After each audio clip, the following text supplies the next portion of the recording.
Hello there everybody and welcome to the Manchester is Red podcast, brought to you by the Manchester Evening News. My name is Dan Murphy and joining me today on the first podcast of the new season is of course Mr. Samuel Luckhurst. Samuel, how's it going?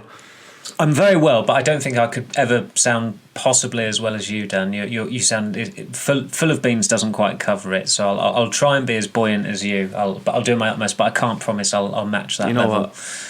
I feel like I'm the Facundo Palestri of this podcast. I rarely get minutes on this whole show.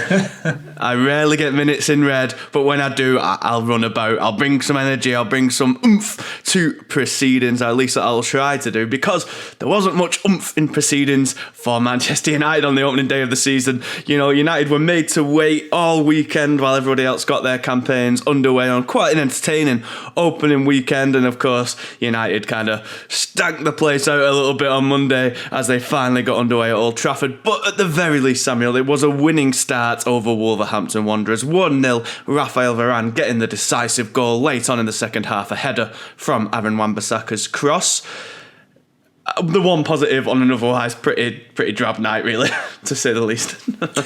Yeah, it was an extremely fortuitous win. It's strange because you coming away from that game last night, you thought that there weren't many positives to take away from it for United, but the most important thing in a game is the final score, and they got the win. I mean, Wolves would have come away from that game probably with more positives, but they still came away from it having not taken anything. United's performance level just never recovered from the start. They were quite sluggish. Wolves were very bullish. They were aggressive, and they were very dangerous on the breakaways. And if Wolves didn't have this reputation of being such a profligate side, and it wasn't so much of a problem in the first few years when they were back in the Premier League, because they were such a well-drilled team and they had decent goal-scoring outlets in attack and in midfield, the occasional defender, and they would grind out wins. But more recently, where they've gone further down the table, it has become more of an acute issue, and you just sense that maybe where they were giving United these chances and not taking their own chances, United would come up with something. That said, I didn't see how United were going to get a goal in that game, and it was pretty apt that when the goal did come, it was through a right back crossing for a centre back. I thought Wan-Bissaka was United's best outfield player, probably their best player overall of the evening,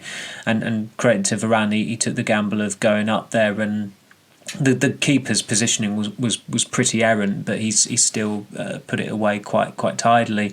But really, it was just strange. United, looking at their team sheet, it was a strong team even without a goal scorer, and that is still the problem. Even though they've got new signings in place with Onana and Mount, and you looked at the bench and reserve, and they had good game changing options, and there was a decent quality and depth. The absence of a proven goal scorer was glaring, and this team that struggled for goals last season, they struggled for goals last night. They were dependent on a defender getting the goal, and really, you looking at the controversial moment being the non-penalty in the 96th minute. It's not a certainty that Wolves would have scored it had it been given, but they'd have had a pretty good shot at getting a point from that game, and they deserved that shot. It was a shocking decision by the referee and then by the VAR as well.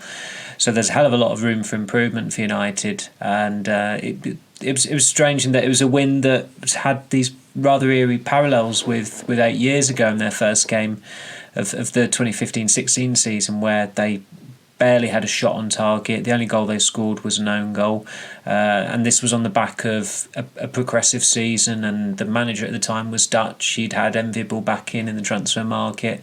Erik ten Hag is a big upgrade on Louis van Gaal, but there were still these strange parallels because United were just very disjointed last night, and although Ten Hag was saying afterwards it was a clean sheet and you've got to see the positive in that, they looked very gettable. They didn't look particularly functional at all in attack or defence. The attack was worse than the defence, but as a whole collective unit, they were lacking cohesion, particularly up front, and there were some definite kinks to iron out ahead of the Tottenham game.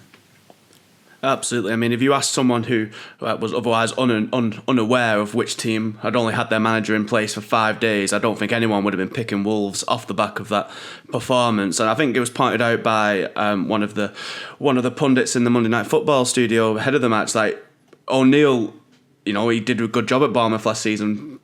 Understandably moved on, but did a good job in those circumstances. And it's pointed out how he really tried to get his team, especially against bigger sides, up in their grill, so to speak, early on. And it was happening against Arsenal. That draw that kind of derailed their title hopes completely. They scored early on, and he's only been in the job a few days, but he got that kind of message across to his team. And I say United never really kind of overcame that really rough start that they were kind of subjected to. And I think a lot of that does come from that midfield setup. You talked about Mount there, and he hasn't had the kind of the most explosive pre-season, and that carried on into his competitive debut. And the midfield as a whole, it was just kind of a bit soft and gettable. Mount is a bit more of a wanting to play a bit further forward, shall we say, than Eriksen, who kind of sat next to Casemiro more, and the Casemiro was left with lots to do, and then was overwhelmed quite often. Wolves had 23 shots on the day, which was the third most over the weekend, and with only newly promoted Luton and Sheffield United conceding more. So if that's Wolves, a team that's been coached for 5 days under a new manager, cutting through United so easily away from home, no less, when it was all doom and gloom at Molineux ahead of the match, it doesn't bode well for Tottenham coming in a week's time, who by no means had a great start to the season, but look to be at least improving under Postecoglou, and of course the better teams that United will be facing in the weeks to come. It's not a good start at all. Well, they've got Arsenal at the end of the month, and you would the way it's going, you certainly wouldn't fancy United in that game. They've got a long way to go to get to a level where I think the supporters would be confident of them going to Arsenal and getting a positive result. It was interesting. We saw it during the Lens game, how United, when they didn't have the ball, Mount and Fernandes were pushed higher up, and it was almost like it was like a triangle, the midfield with Casemiro at the base of it. And last night, when Onana had the ball, Ten Hag was telling them to push higher up. I think he was specifically telling that to Mount and Garnacho. But as you say, it just isolated Casemiro. And if you're not going to be prudent in possession, which United really weren't last night, and Mount was guilty of that and ceding possession, and the wingers were probably worse, and Rashford wasn't a reliable outlet, and Fernandes was quite maddening at times. He was trying to hit things time and again, and it just wouldn't stick until it did lead to the goal. But if you're going to play like that, you've got to keep the ball, and they weren't keeping the ball, and that always left Casemiro vulnerable. And although Martinez, I think Varane said that he had an ankle problem, that was why he came off. There was a breakaway where Wolves went past him in the halfway line, and he consciously didn't touch the guy because he knew that if he did, he'd be off. He got a booking in the 17th minute, and his yellow card wasn't the only late lunge. Luke Shaw got a yellow card for a similar foul, but that came through from a sloppy pass by Garnacho. And when we watch Manchester City, they can play with Rodri as the sole sentry because they keep the ball. There's everyone knows their cues. There's absolute faith that they will not cede possession, and if they do cede possession, they work their backsides off to get it back. United are nowhere near that level, and I think they're possibly getting ahead of themselves. It's the right intention. It's a progressive way of wanting to play, and maybe it will come in time. But I've expressed reservations about the signing of Mount before. Immediately when it transpired that United did actually want him, you think, well, he plays in Bruno Fernandes' role, and okay, he can play deeper, and that is where he's starting out. But a game's not played on paper, and he is playing further forward. And again, the intent is good. Mount is good off the ball. He's good at pressing. You want to be more attack-minded, be more dominant. But whether he's the right player to occupy that role where you're playing high up, but you've also got to be hard-working off the ball, and he is. But whether it's right for the balance of the team, I have severe doubts, and it's an interesting summer in that there've been a lot of midfielders who've been on the move and have gone on the move for big money as well, and United have steered clear of entering the bidding for any of those players. Rice, Caicedo, Bellingham. in the case of Bellingham, unattainable. In the case of Caicedo, probably just wanted to go to Chelsea, but United were never in for him, truthfully. Rice was more of interest a couple of years ago. But I'd also bracket James Maddison in that conversation, because I think that James Maddison is arguably an upgrade on Mount as well, and he really needed to hit the ground running at United, and he's not done that. He didn't do that in pre-season. He certainly didn't do it last night. The performance last night, it wasn't any individual's fault. As I said, the attack was just pretty shambolic, really, and Ten Hag said himself that it wasn't the best performance of the front line, which was quite a diplomatic way of summarising it. But we always come back to the same issue as well. There was not a focal point. Marcus Rashford has said himself time and again, effectively, that he is not a striker. And I think going into the game yesterday, the payoff was that, okay, if he starts up front, you've got Garnacho on the wing, but then Garnacho stunk the place out. He can be forgiven, I think, because he's a 19-year-old. He only started 5 Premier League games last season. He is still developing. He's had a stratospheric rise in his career over the last 18 months. More senior professionals need to ease the burden on him from time to time. And that's why someone like Anthony cannot be cut as much slack, because he's had ample time to get up to speed, and he's more erratic more often than not than Garnacho. I think Garnacho has probably been more efficient forward during the two of their times in the United first team. So, and with Anthony, people are always going to look at the price tag as well. And okay, that's not all on him, but that's a hell of a lot of money, and there has to come a point where he is performing at a consistent level, and you still look at him, and he's still, although there is potential there, there's also a flakiness, and United were extremely flaky last night, and Wolves, since they got promoted 5 years ago, they've been lacking in a number of things, but one thing is they've never been lacking in is aggression and physicality, and they imposed themselves very, very quickly on that game last night.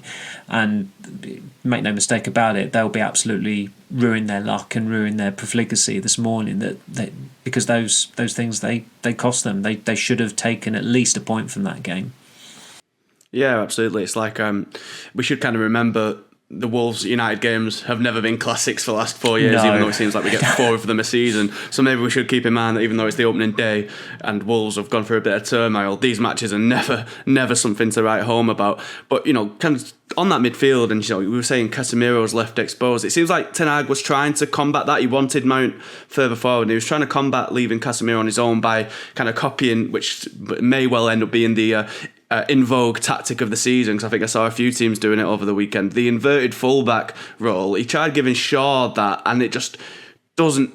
If you're going to try and do that tactic, you need to have a fullback who, as you say, is basically a midfielder, really good on the ball, can keep it, doesn't give it away in sloppy passes. And Luke Shaw's a great player, but you're losing what he does so well when he isn't bombing up and down the flanks. And I thought, Garnacho was kind of not at his best. We'll talk about the attack more in part 2, but I feel like a bit of that was he didn't really have Shaw helping him out and on the overlap for most of that most of his time on the pitch. And I don't know if the inverted fullback is something Ten Hag's going to try and implement, then I don't really know why a fullback hasn't been more of a priority this summer, a fullback who can do it.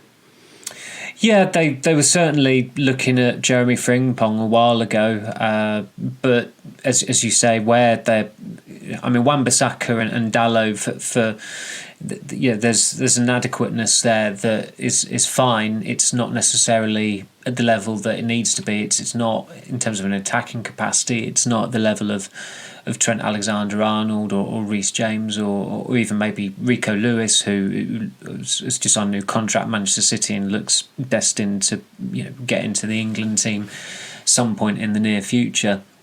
But Wan-Bissaka, credit to him, he did very well last night. He vindicated his recall, and he is trying to adapt to those demands from Ten Hag. He is slotting into midfield every now and then. He had a pretty good performance against Arsenal during pre-season in New Jersey, where at times he was the furthest forward. He that sense of adventure. He's very.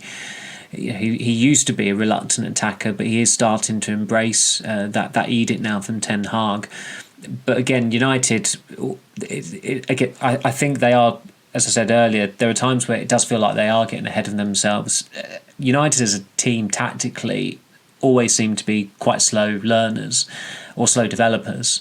And I mean, for years we talked about their inability to press, and that's something that they improved on last season. It needs to get better this season, and I'm sure it will do with Mount. But that's one of the issues I have with Mason Mount. I look at him, and this was the case at Chelsea and when he's played for England. I think he's a better player when he doesn't have the ball, which is a strange thing to say about a footballer, and especially someone who's been brought into the team to provide creativity. But each player has their own role, and as far as the fullbacks were concerned last night, I just didn't think it worked. I think Gary O'Neill said afterwards about trying to swamp the midfield and trying to suffocate United there, and Wolves really did do that. I thought Cunha was excellent. I mean, he's got to be one of the next players at Wolves who's possibly going to get a big move within the next 6 months or the next year possibly.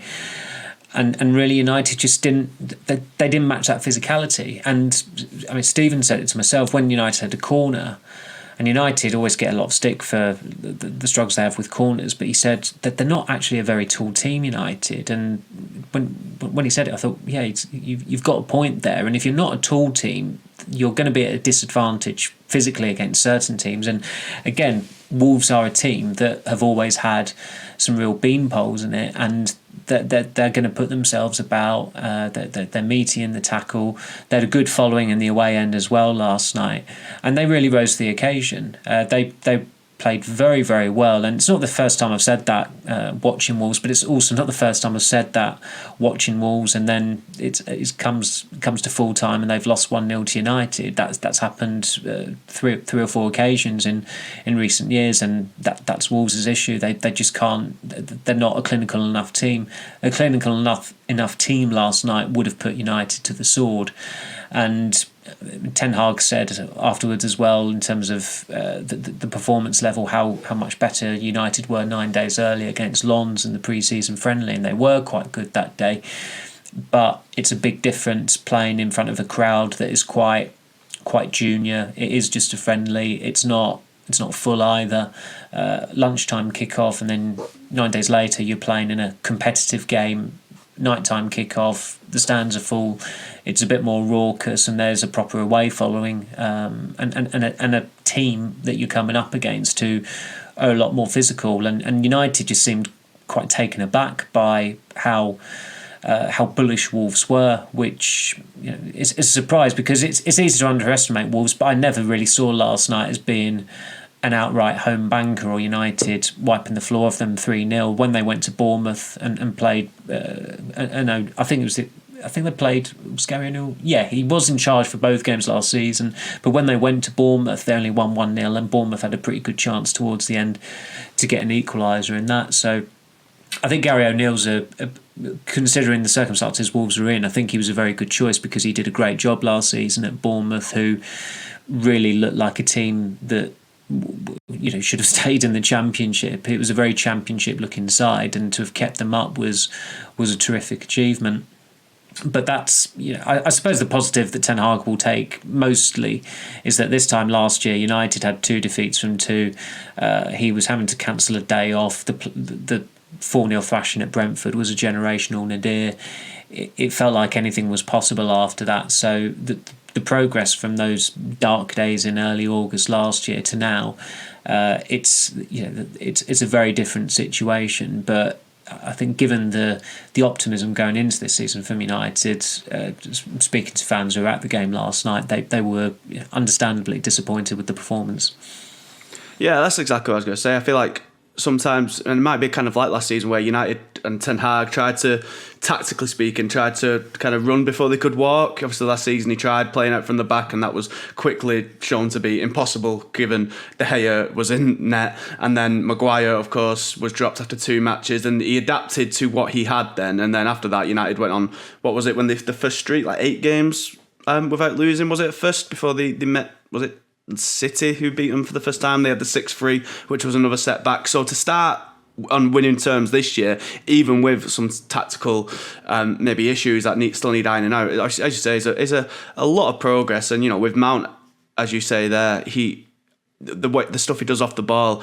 He's a player that's always been heavily praised by the managers he's had for being so good tactically, so intelligent on the pitch.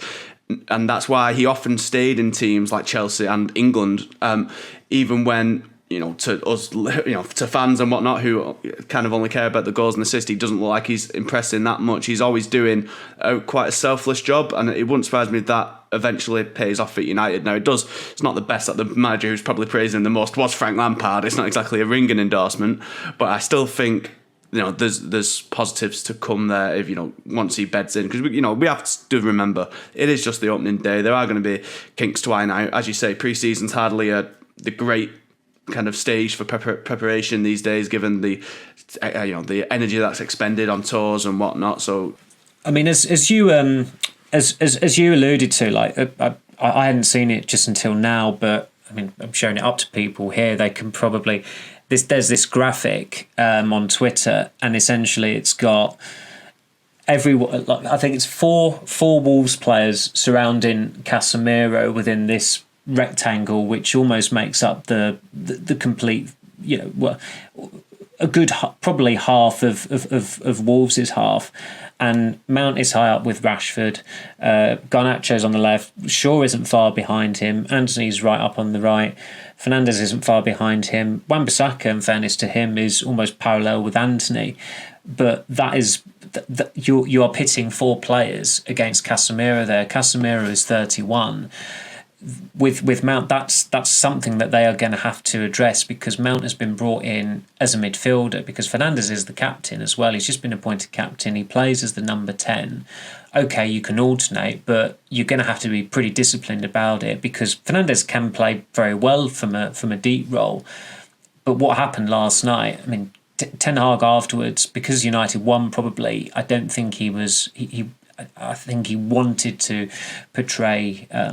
optimism, and he didn't want to sound too critical, but I think you'd like to think for United's own benefit that Ten Hag today, assessing that game, he'd be pretty scathing about it, because that graphic alone there, it doesn't surprise me seeing that. I'm not shocked that the average positions isolated Casemiro like that, because it did feel like that. It did feel like he was just facing wave after wave of counter-attack, and he was the only player there to hold the fort, and it was a struggle for him at times. And he's a 31-year-old who turns 32 in February, and of course games like last night, they are going to renew calls for United to maybe reinforce the midfield before the transfer window closes, but that's a separate matter altogether. It absolutely is, and we'll get to it in due course, no doubt. And if you want to see that graphic, of course, you can watch this podcast in living colour. Just go over to YouTube, our YouTube channel, Manchester Evening News Manchester United, see that in living colour and watch this podcast. But before you do that, do not go anywhere, because we'll be back in just a moment with part 2, where maybe we'll be a little bit more positive.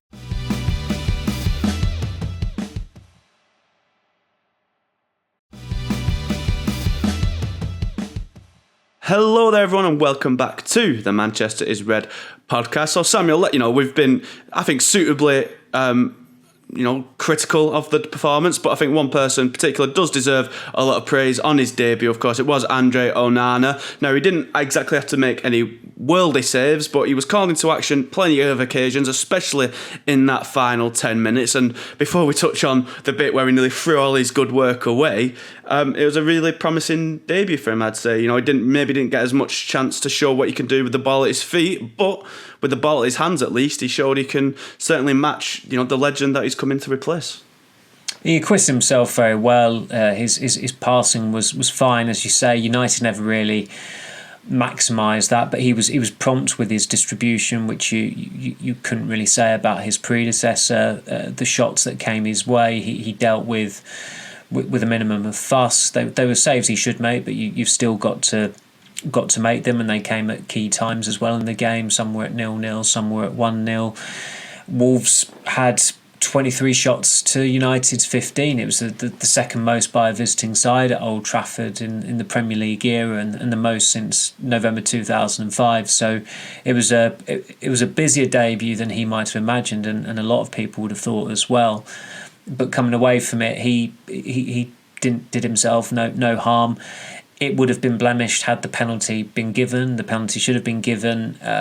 He flapped at that. I mean, he got away with one there. He was never getting to the ball, and I don't quite understand what he was thinking. In with the collision, I mean, you can say it was accidental, but it was a rush of blood to the head, and he was just spared by the incompetence of the referees in this country. But I've never seen Onana as a downgrade on De Gea. Absolutely the opposite. I think he's an upgrade. I don't think he'll necessarily be as much for showstopper as De Gea in terms of saves, because De Gea, even as recently as this year, he pulled off some genuinely great saves, and that was him at United. The catalogue of his great saves is you could release a DVD on it. But Onana is a more complete goalkeeper. He's very agile. He's very athletic. He suits the team. I'm sure he'll underpin a lot more attacks.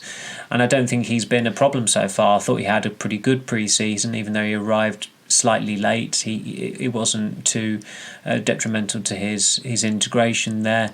He made some good saves on pre-season in certain games. His passing wasn't a problem whatsoever. He's imposed himself. He's a good character.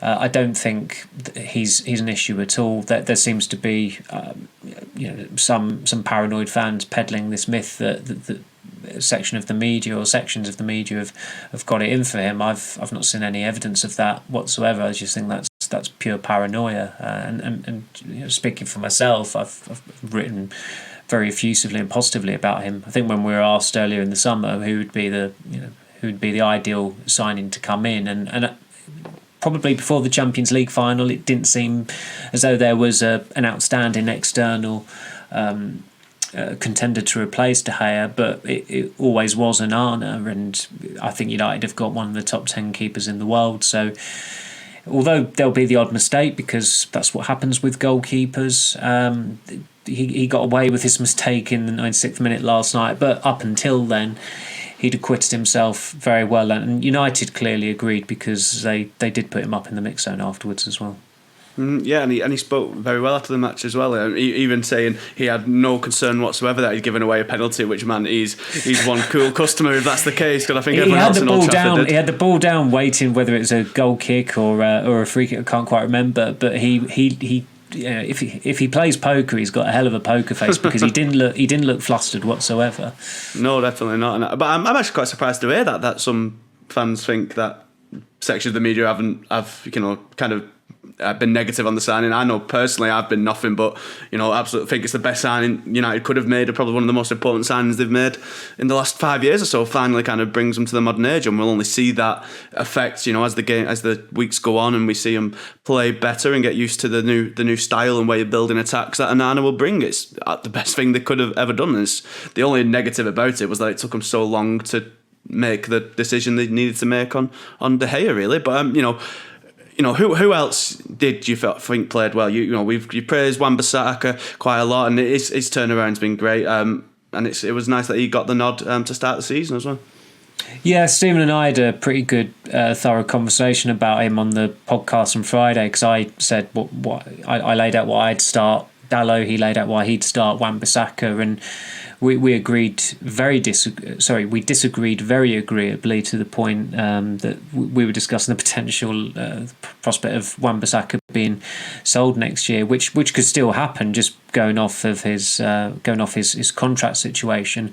But if he continues with this reinvention, he continues in this vein, the only contract he'll be getting will be a new one from United, because he has been the better right back this calendar year. I thought he had a regressive pre-season, but as we've said time and again, pre-season is immaterial by and large, and what matters most is if you hit the ground running when the competitive action starts. And he created the best chance in either half that United had through two good crosses. There was good finesse, that cross that he put in for Rashford when United had the handball shout against Semedo, and he was quite cute with the way he just teed it up for Varane to get the winning goal as well.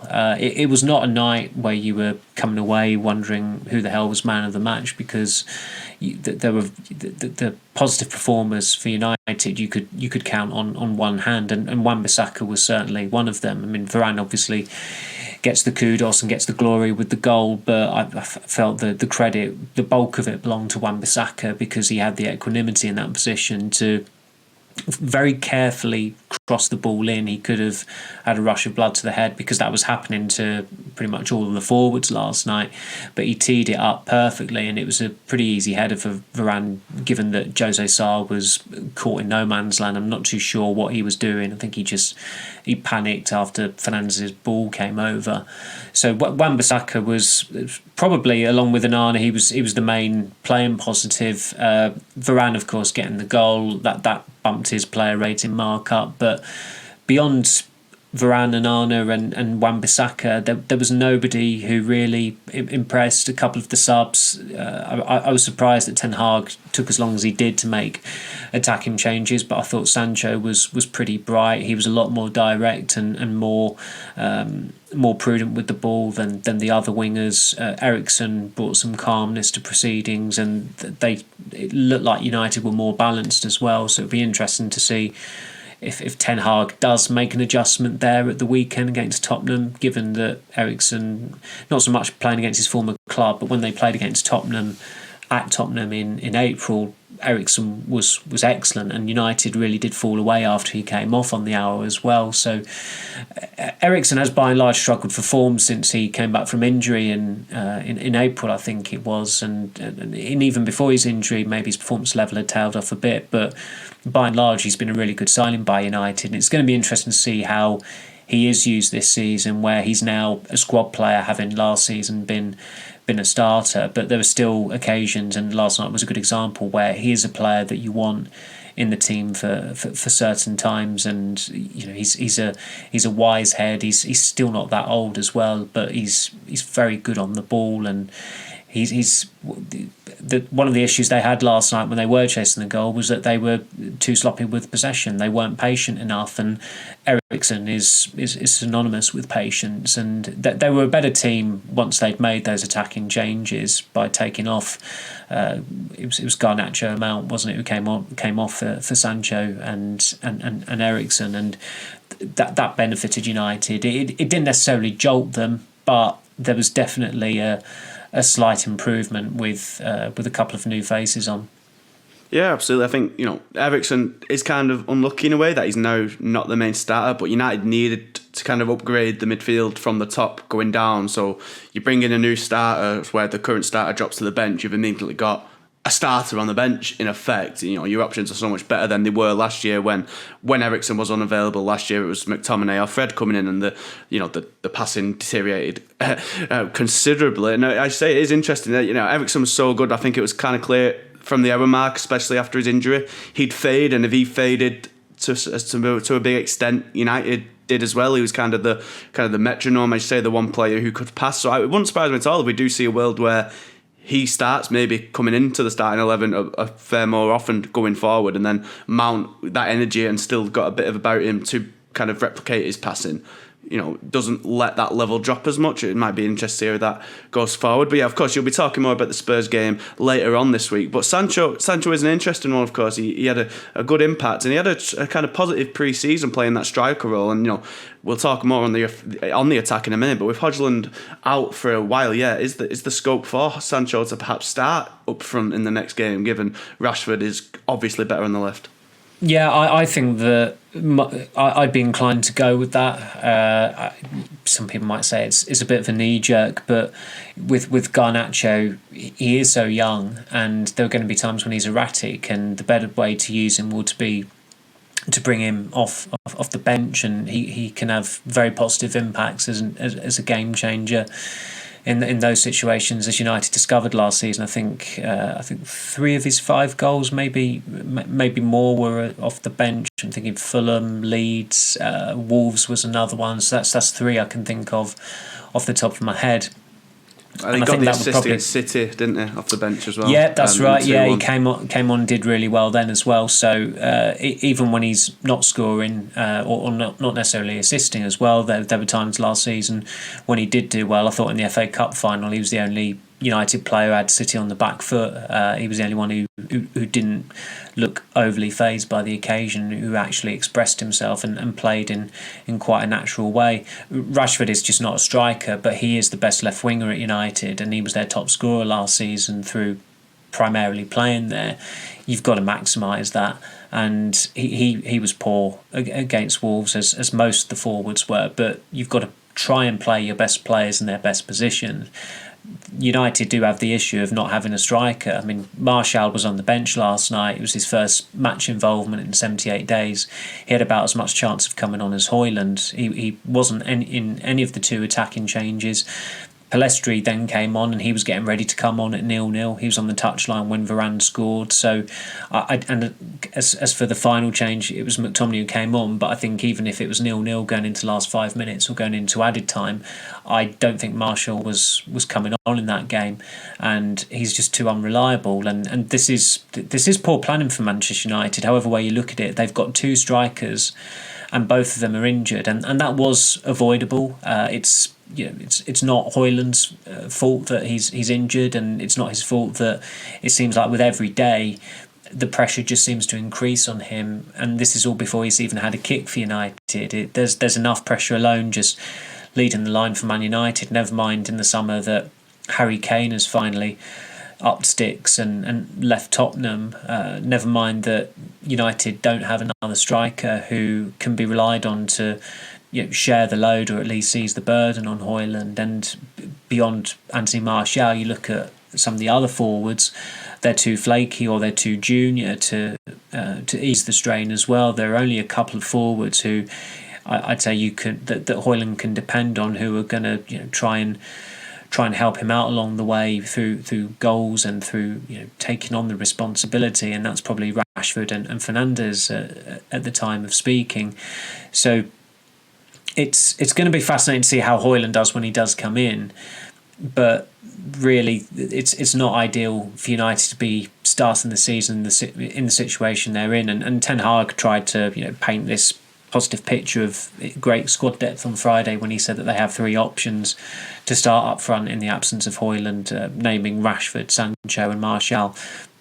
Only one of them is an out-and-out striker in inverted commas, and there are plenty of United fans who dispute that about Martial, and he barely plays anyway. So I thought Sancho started to gradually build momentum during pre-season, and he probably would have been my pick to start up front against Lens in the penultimate friendly they had. But the fact that Ten Hag went with Rashford was a pretty obvious indication that he was looking to start him against Wolves, and I understand that because Rashford has got more experience of playing there, but he very rarely plays well there. And although Sancho's an unknown quantity there somewhat, so is Rasmus Højlund. So as I said, at this stage, I'd be looking to probably bring Sancho in as one of the changes against Tottenham, maybe only the change, but I don't think that they should be going with the same attack again. Yeah, absolutely. Like not to come onto the United podcast and be all kind of negative Nancy, but I really think they've kind of dropped the ball a little bit with the striker thing. Now, Højlund might well realise all his potential, be great, be worth the 70 million down the road, but I think United themselves even admitted, he's a rough diamond. We're not expecting great things from the off. We're not expecting him to come in and be Haaland, as similar as the names are, and score 50 goals in his first season. But you're never going to get a Haaland. He's a once in a lifetime. But United needed, as we've all said ad nauseum for like 4 years now, they've needed someone who could reliably score goals. And Haaland might do it one day, but he's not the guarantee. There's no saying he'll do it even when he is fit. And he's come in and he isn't even fit. I just think, I'm looking at it, I'm thinking, Kane, maybe Tottenham still wouldn't have sold to a Premier League club, and maybe they couldn't afford 100 million at this juncture given the restrictions with FFP and whatnot. But if things go awry this season, that decision will be looked at and will be criticised to high heaven, because it just seems like such a missed opportunity. Because you get the impression, Kane's done really well, gone to Bayern Munich, and he didn't win his trophy on his first day, as everyone kind of joked about, but you get the impression he would have preferred to have stayed in the Premier League if a Premier League move had have come, and United seemingly didn't make the move. And to me, it just is kind of bewildering. You pay commit to paying 72 million for an pretty much unproven 33 career goals, and that's not bad for a 20-year-old, don't get me wrong, but only 9 goals in a top 5 league. That's a big bet when you've got someone there who's scored at least 20 goals in the last 9 Premier League seasons, who is literally guaranteed. You couldn't get a bigger guarantee source of goals unless you're getting Haaland, and even he was an unproven Premier League quality, I suppose. Even though if you doubted he'd do well, it'd be a strain. So I'm looking at it and I'm thinking, I know centre back and maybe midfield are more bigger priorities in the last couple of weeks of the window, but if I was United, I'd be looking into getting another forward, to be honest with you, because they might have a lot of names on paper. Ten Hag could say we've got 3 options, but as you've just outlined, they're not that good options. They're either injured or don't play well up front. And you've written ad nauseum as well about the shortlist they had. And I look at Mohamed Kudus and I still think he'd be such a good signing. He can play up front, he can play out wide, he can play in attacking midfield. I think it was 18 goals last season and 7 assists, scored on the opening day of this season. And he's getting linked with teams like, no disrespect to Brighton and West Ham, but if West Ham are looking for him to replace Paqueta, if I was City, I'd be getting rid of Paqueta and just going for Kudus. And the Ten Hag link, he's 23, looks to be available at a decent price. I'd be double dipping on the shortlist, if I was United. I must say, it just seems bewildering. Ten Hag does like him. Again, I think there's a danger there, and I'm just this is my opinion, but he's another potential player, and the issue with Højlund, and I think there's this misconception that the media have got it in for Højlund, or they're negative about Højlund. We're not negative about Højlund. Factually, he is not a proven goal scorer. He is an unknown quantity. I've always been quite consistent saying that United needed to sign a proven, dependable goal scorer coming into this season. They have not signed someone who's the finished article or close to the finished article. I thought they needed someone who's going to be definitely going to come in and get minimum 20 league goals.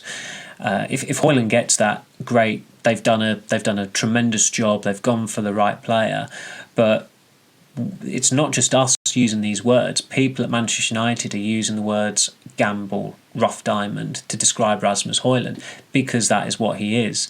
And to compound that, or to fuel the scepticism, if you like, he is injured, which is not a great starting point. United are talking about giving him time.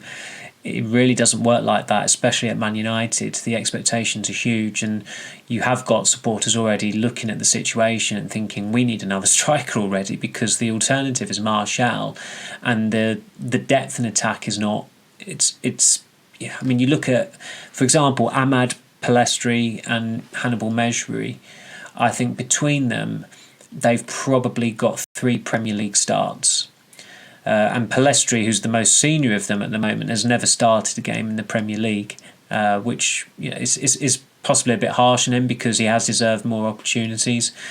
But that just gives you an idea of where United are with their attackers, and that's why the starters and the more senior personnel, they really need to step up to the plate, because there are some quite callow forwards in there who it looks like are going to be still in the squad beyond the closure of the transfer window for various reasons. But those senior players have really got to step up now. That said, it's on United for investing £72 million in a 20-year-old who 18 months ago or 19 months ago was at Copenhagen, about to go to Sturm Graz for, €1.5 million or 1.8 million euros. It's an interesting way of going about a striker signing. You'd have had exceptionally long odds back in January 2022 as Rasmus Højlund coming in as the next permanent striker signing at Manchester United. Yeah, absolutely. Well, we'll bring part 2 to a close there and our discussion on Wolves, and we'll be back in just a moment to rattle through the latest transfer developments. So do not go anywhere.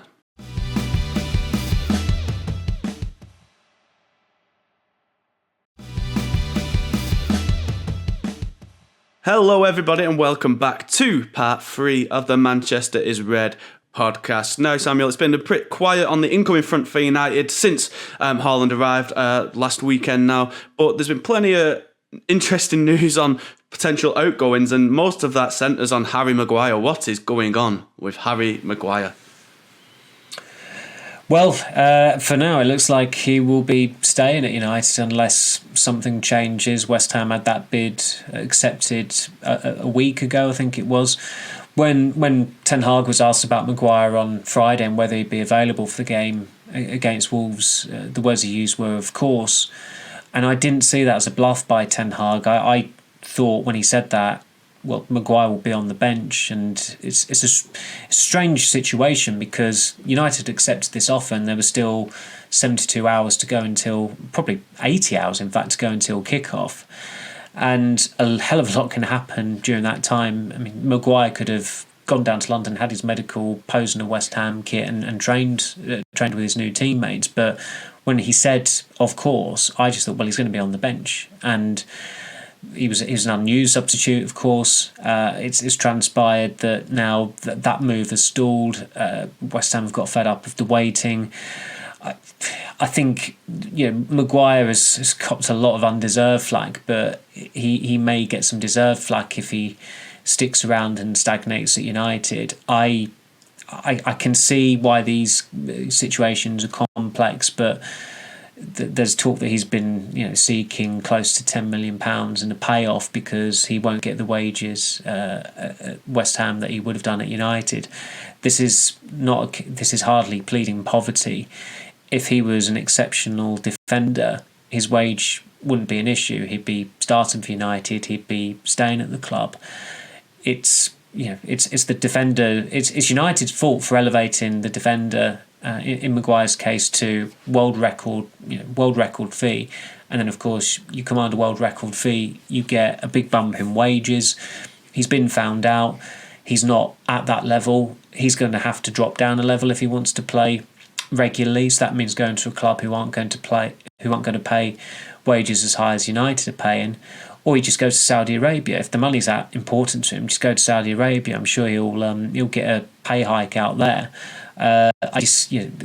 Sometimes footballers get unfair stick for monetary reasons, but in this case, I find it beggars belief really that a player could be pleading poverty over getting a salary reduction when and again, I hardly ever draw this parallel with what nurses earn or what soldiers earn and blah blah blah, but you're talking about people in cost of living crisis, and you look at some of the other crises around the world, in Ukraine, wildfires in Maori, people in Afghanistan living under Taliban rule for 2 years. Those are problems. Harry Maguire refusing to budge because he's not going to be getting 200 grand a week whilst living in London, playing European football, playing regular Premier League football, playing regularly for England still because he would keep his place through playing regularly for West Ham. I've zero sympathy for him. I had sympathy for him over the booing in Ireland, but things like this, it's rare that something like this really gets my goat, but there's a hell of a lot of perspective that he's lacking here, and it's also a test of his ambition. If he wants to stick around at Manchester United and be a reserve, that's him rumbled again as far as I'm concerned. And he's the sympathy that he has received over the ridiculous booing he's got in pre-season games, that is going to erode very, very quickly, because everyone knows that he's done at United and everyone knows that he needs to move on. And unless he's going to a rich retirement home somewhere, he has to take a pay cut. And I don't think United, having built him up into a defender who was their captain and who became the most expensive defender in the world and has been able to play Champions League matches for Man United and win a trophy with Manchester United, they don't owe him a penny more than what they're paying him at the moment. The logic I just find is baffling there. So he's just got to swallow his pride and get on with his career. But if he doesn't do that, he's got to accept the consequences, and the consequences may be unkind. Yeah, absolutely, perfectly put. United gave him that contract. They honour it, of course. If he wants that money, you stay and be a sub. Fair enough. If that's what you want to do, I think that's fair enough. But I think we'd all say show ambition, show that you want to play, prove yourself. He's 30, 31 now, 30.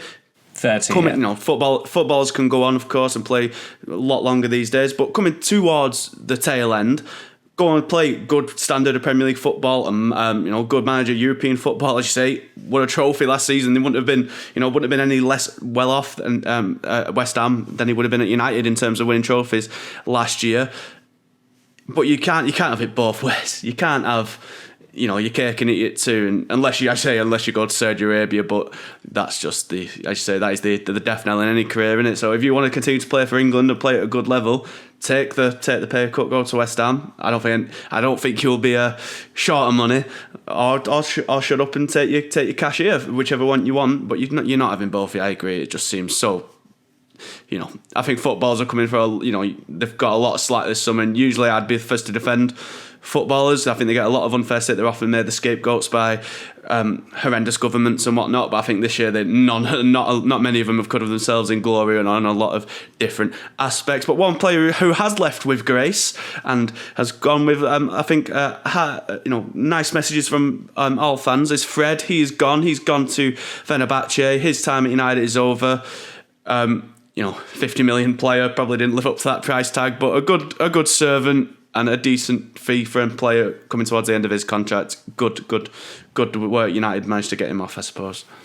He was a decent player for them, and he's gone at the right time. As you said, the fee they paid for him, that they triggered his release clause of about £52 million, and he was never a £52 million player. I think initially there was this rather idealistic hope that he would just be the sole holding midfielder, and United would be playing this expansive style, and that was never going to happen. But he was he wasn't a manager, he was a player who endeared himself to just about every manager he played under, and in his final season he started both cup finals. He was terrific against Barcelona.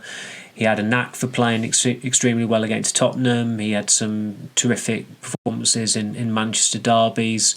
There was a time where it was fair to dub him a big game player, and I think possibly maybe the most glowing endorsement for him was that he was one of the few players who performed really well under Ralf Rangnick. And you remember how tumultuous those 5 or 6 months were for United. For anyone to come out of credit from that period, they must have been doing something right, and he was probably one of 3 players who did. The others being Ronaldo and David De Gea, who are 2 club legends. So, it was the right time to go with him, and you sense that last season as well. But Ten Hag, like a good manager, when you inherit certain players who are maybe on borrowed time, but they're not going to go just yet. You've got to make the most of them, and he certainly did that with Fred. And he had some absolute nightmare performances along the way, and some pretty memorably egregious performances. And Barcelona away in February, for the first 50-odd minutes, he was an absolute walking disaster. But then he played a brilliant pass through for Marcus Rashford to equalise, and his fortunes changed that evening. And a week later, he was possibly man of the match in the return leg when they won 2-1. So he's a credit to himself, and it seems like anyone who's encountered him. I mean, we spoke to him in Bangkok last year, and it was a strange interview because we asked questions in English, and United told us that he would answer in Portuguese, and there wasn't a translator present, even though Fred could speak English no problem. So it was odd, but amazingly the piece that I knocked into shape, that there were no redactions in the transcript either that United provided, I must add, but the piece actually flowed surprisingly well. So he was a personable guy. He had some terrific moments for United, and he was a worthy signing. Certainly, if you were going off Gary Neville's traffic light system of United's recruitment post Ferguson, he'd probably be in the amber, I'd say. Mm-hmm. What was that game? Was it PSG when he got sent off and he was like the most obvious second yellow ever, and he just didn't get taken off? That was so funny. Yeah, that's right. Yeah, Solskjaer refused to take him off, and he came back out, and he promptly got sent off, and they lost, and then they went out of the group stage as well. That was the group stage where they needed 4 points from their last 4 games to qualify, and I think they only got, what was it? It was just the 3 points, I think. You had the infamous Başakşehir game and Leipzig as well. Yeah, I think they'd have been a lot more memorable if fans were in the stands. But it was strange time covering those games, to say the least. But yeah, definitely. for that alone, I'll be thankful for his time in Manchester. And a big shout out to our old colleague, Mr. Don Booth, who I'm sure is still crying into his Fred-shaped pillow to bed at night with the news that he has left Manchester. Sorry about that, Dom. Commiserations. But, finally, Samuel, 19 days or so of the window to go. Where are United standing? Can you see any more coming in, and can you see any more going out? I can certainly see more outgoings. Bailly and Brandon Williams are players that are just getting mentioned because it's so obvious that they need to go. I mean, Bailly's had his squad number revoked. Brandon Williams wasn't involved in either of the final two friendlies. He wasn't in the squad last night. Nobody expected him to be in the squad. He needs to go and play regularly because he's effectively the fourth choice left back at the moment. When everyone's fit, you've got Shaw, Malacia and Alvaro Fernandez ahead of him, given that Williams only had one cameo appearance in the entirety of last season, but he's clearly a good enough player for at least the Championship level, I'd argue. And it just remains to be seen what fee, if any, come in for United, so someone can take him off their hands. Donny van der Beek again, not another one, unsurprisingly, not in the squad on Monday evening. Real Sociedad have shown interest there, but it has gone quite quiet. That interest emerged just over a week ago, I think it was, and there's not been any other major movement there, and it doesn't feel like anything's happened that's going to change that anytime soon. But I still don't think he'll be at United when the transfer window closes. His race was run at United some time ago, and the fact that he was taken off at half time against Athletic Bilbao in Dublin, and he was the only one who was taken off as well, I thought spoke volumes really, given how poor he was that day. And unfortunately for him, it wasn't an aberration. That level of performance from Van der Beek has become very familiar for people who've watched him for United in the last 3 years or so. Beyond those players, I mean, the Maguire situation, that's complex now, because last week he looked like he was going, this week it looks like he's staying, maybe this time next week he'll look like he's going again. But I always thought, in terms of Premier League clubs, West Ham always seemed the obvious ones that would come in for him, a little bit like with Scott McTominay, because other clubs who you could have seen Maguire playing for, they've either not got the room for him to play in their defence. I mean, I think his agent would have loved him to go to Newcastle, given that his father, Freddie Shepherd, used to be the Newcastle chairman. But would Newcastle take Botman or Shah out of the team for Harry Maguire? No. Aston Villa, I suppose Aston Villa's an interesting one with Tyrone Mings' injury. You could see Maguire playing for Aston Villa, but not just because it's just another claret and blue club who are playing in Europe, but there's it's something that I'd be amazed if Villa weren't considering it after what happened to Mings at the weekend. He suffered a pretty serious knee injury, unfortunately for him, and they're going to need cover there. Whereas before he suffered that injury, they'd brought Pau Torres in from Villarreal, and you thought, well, that's a no-go for Maguire because Villa have signed their centre half for the summer. I'd always argue that I think Tottenham could have done with Maguire coming in, given that they've got some pretty poor centre backs there, but they've spent big on a centre back as well. Maybe if one goes, they would look into that, but that's just educated guesswork on my part, because I can't really see Harry Maguire playing abroad. So if he's not playing abroad, what Premier League club would he go to? And that's why West Ham always seemed like a good fit, but effectively he's priced himself out of that move, and if he's not budging, then I don't see how United are going to have the leverage to go out there and sign a centre-back, which is something that they're interested in doing, because they've not got a deep pool of centre-backs, given that two were released. Bailly is going, even Ted Mengi, who is small fry, it looks like he's going to go as well. So they've not got, they're not teaming with options there, and some of them aren't necessarily at the level that Ten Hag wants. I thought Victor Lindelof had a very good end to last season, but he was very, very ropey in the second half against Wolves, as a lot of the players were. Yeah, absolutely. Well, ladies and gentlemen, if you want to keep up to date with all the latest United transfer news until we are back next Friday, it'll be, you know where to go. It's manchestereveningnewsuk.co.uk/Manchester United for all the latest transfer news and, of course, news in general ahead of next weekend's game against Tottenham. The Manchester is Red podcast will be back on Friday, I'd imagine, Samuel? Yes, yeah, I don't see why not. So, yeah, absolutely. That's when we usually go, when we'll be talking ahead of the big weekend's game against Tottenham, which is sure to be quite the umdinger given Tottenham's entertaining start to the season. But until then, of course, you can also follow us on Twitter at Man United MEN. Our Facebook page is Manchester Evening News-Manchester United. And if you want to watch this podcast in living colour, as I said earlier on, the YouTube channel is Manchester Evening News-Man United. But until Friday, everyone, that is all from us for now. Thank you very much for listening. Ta-ra.